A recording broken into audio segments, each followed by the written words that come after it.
Olá, alunos! Agora a gente vai voltar a falar sobre o álcool. A gente estava falando então sobre o álcool 96, que ele serve como desengordurante. Então ele vai remover aquela camada de gordura que tiver em cima das bactérias, fazendo a proteção delas. Então o álcool 96 vai expor esses micro-organismos. E aí a gente vai usar o álcool 70. O álcool 70, então, ele é o agente bactericida. Ele é bactericida por quê? Porque ele mata o micro-organismo. A gente vai ver mais para frente que existe o bactericida e o bacteriostático. Bactericida, como a gente já falou, é o que vai matar o micro-organismo. Bacteriostático é o que vai impedir a reprodução do micro-organismo. E aí o micro-organismo vai parar de se reproduzir, não vai deixar células filhas e vai acabar morrendo de velhice sem deixar células novas. Então a gente tem essas duas formas de ação. Então o álcool 70, ele é considerado um bactericida. E como que ele vai fazer então para matar o micro-organismo? Ele mata o micro-organismo por quê? Porque o álcool 70, ele tem a proporção ideal para deixar a membrana plasmática do micro-organismo o mais permeável possível. Estando permeável, o álcool consegue penetrar dentro da célula do micro-organismo e, ao penetrar na célula do micro-organismo, o álcool vai fazer o quê? Ele vai causar a destruição de proteínas e de enzimas que são essenciais para a sobrevivência desses organismos. E aí o que acontece?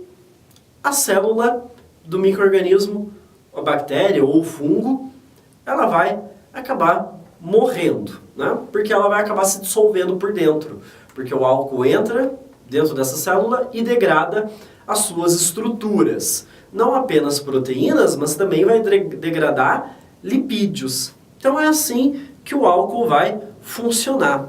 Então ele é um bactericida que a gente diz de ação rápida, porque ele funciona instantaneamente, já no momento do uso. Ele causa, né, ele tem algumas vantagens e desvantagens em relação ao seu uso. Um dos problemas do álcool, para usar em superfície, até não tem tanto problema, porque a superfície não vai reclamar.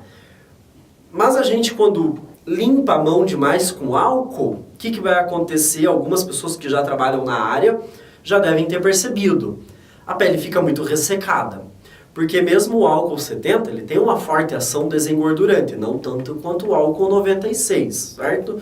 Por isso que a gente até utiliza, às vezes, o álcool em gel. Porque o álcool em gel, ele é menos desengordurante do que o álcool na sua forma líquida, né? Até porque a formulação do gel, ela já ajuda a proteger um pouco a nossa pele. Então a gente acaba utilizando mais o álcool gel para fazer a limpeza das nossas mãos.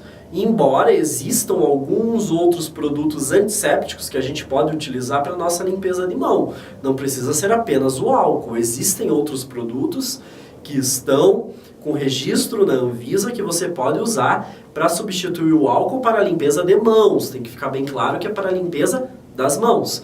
Para a limpeza da superfície é importante que seja o uso do álcool. A vantagem do álcool também é que ele é um desinfetante de baixo custo.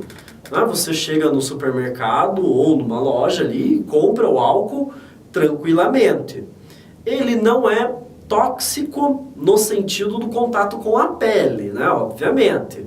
Agora, se você for tomar o álcool, aí claro que ele vai ser tóxico. Mesmo o álcool que a gente tem nas bebidas alcoólicas, ele é tóxico. Dependendo da quantidade que você ingere, você tem os problemas relacionados à bebedeira, que os problemas típicos que o álcool causa, né? Tontura, depressão do sistema nervoso central e assim por diante. Outra vantagem em relação ao álcool é a praticidade do seu uso, né? Ele é incolor, ele é transparente, ele é translúcido e ele não deixa resíduos. E uma outra coisa que pode ser uma vantagem, mas também uma desvantagem, é o fato dele evaporar rapidamente. Então, quando você utiliza o álcool para fazer a limpeza de uma superfície, a vantagem é que você passa e ele já secou, né? Só que, por um lado, isso também pode ser um problema. Por quê? Porque eventualmente, você pode esquecer o produto aberto ou não fechar ele muito bem. E aí esse álcool evapora e você fica só com água no teu produto. E aí você pode, de repente, não perceber que você deixou o produto aberto e você continuar usando. E aí você está passando só água em cima da superfície, daí você não está fazendo a desinfecção corretamente. Outro problema que a gente pode dizer relacionado ao álcool é que, apesar dele ser um bactericida de ação rápida, ele não é muito bom como um agente esporicida. O que isso quer dizer? Isso quer dizer que ele não é muito efetivo para eliminar esporos. O que são esporos? Só para a gente relembrar, a gente já falou lá na parte de micro-organismo.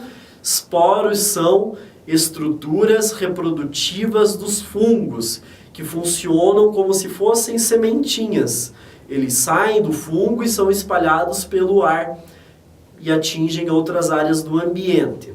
Por isso que é muito importante a gente controlar a umidade do nosso ambiente de trabalho, porque a umidade é um dos principais, na verdade é o principal fator de sobrevivência de micro-organismos, principalmente de fungos.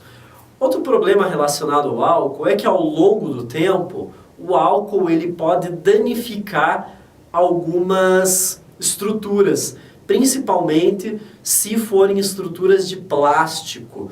E aquele material que for branco, o álcool com o tempo vai deixando essa superfície amarelada. Então ele tem essas pequenas desvantagens, né, relacionadas ao seu uso constante. E um outro produto saneante muito comum do nosso dia a dia é o hipoclorito de sódio. O que é o hipoclorito de sódio? Ele é o que a gente chama no dia a dia de quiboa. A fórmula dele é sódio, cloro e oxigênio. NaCl e O.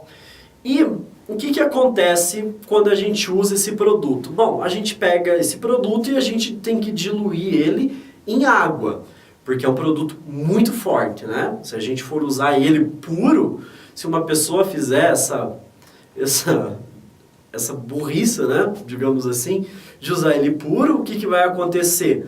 A pessoa que estiver utilizando pode correr o risco até mesmo de passar mal e chegar a desmaiar, porque o produto ele é muito forte, ele é muito volátil, ele vaporiza com facilidade, ele chega muito nas nossas vias aéreas e causa irritação e intoxicações.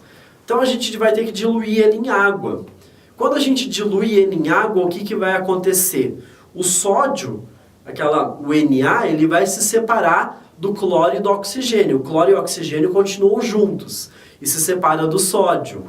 Esse cloro e esse oxigênio, o que vai acontecer? Ele vai se juntar com o hidrogênio da água. Vai formar um HClO, que é o ácido hipocloroso. E esse ácido hipocloroso, ele vai atravessar a parede celular microbiana e vai inibir uma enzima dentro da bactéria ou do fungo. Vai inibir uma enzima que é responsável por fazer o quê? Degradação da glicose. Ou seja, a partir do momento que eu uso o hipoclorito de sódio, a bactéria não vai conseguir degradar a glicose, que é a principal fonte de energia dos seres vivos. Logo, esse organismo vai acabar morrendo de fome. Então a gente vai deduzir o que a partir disso que a gente está vendo? Que o hipoclorito, ele mata a bactéria de fome. Só que então ele vai matar de uma forma mais lenta. Ele não é tão rápido que nem o álcool. O álcool tem efeito imediato, enquanto o hipoclorito ele vai ter um efeito mais lento, mas igualmente eficiente. Já o hipoclorito, então, a gente tem algumas vantagens em relação ao álcool. O hipoclorito ele não costuma estragar superfícies, ele não deixa a superfície amarelada. Ao contrário, né, quem já usou aí o hipoclorito para fazer limpeza de chão, percebe na verdade o contrário. O chão normalmente, principalmente o chão, né, que é onde a gente costuma mais usar, fica muito mais brilhoso, fica muito limpo, ele remove muito bem a sujeira e elimina também muito bem os micro-organismos, né?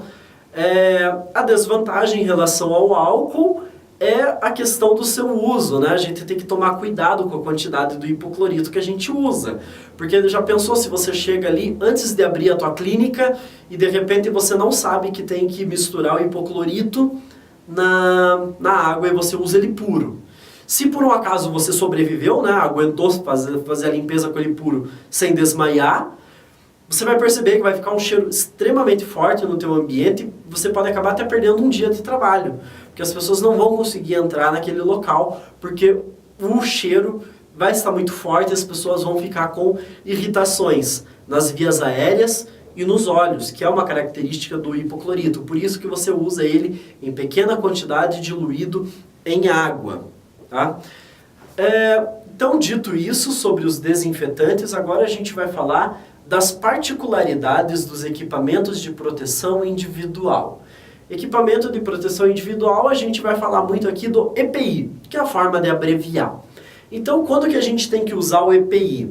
Bom, o EPI a gente, na verdade, tem que estar utilizando ele sempre que a gente for fazer algum tipo de serviço dentro do teu ambiente de trabalho, porque ele é recomendado que se utilize sempre por um profissional da área da saúde, e os esteticistas são profissionais da área da saúde. Então, a gente vai utilizar quando for fazer serviços como a limpeza, porque a gente precisa se proteger. Como a gente já falou, tem produtos altamente irritantes, né, que a gente usa. A gente vai utilizar quando a gente vai fazendo procedimentos nas pessoas, como limpeza de pele, depilação, serviço de manicure, de pedicure, de podologia. Quando a gente estiver fazendo aplicação de produtos, até mesmo um cabeleireiro tem que utilizar um equipamento de proteção individual, dependendo do tipo de serviço que ele for fazer. Então agora a gente vai fazer mais uma pausa e aí a gente volta falando sobre a particularidade de cada equipamento de proteção individual.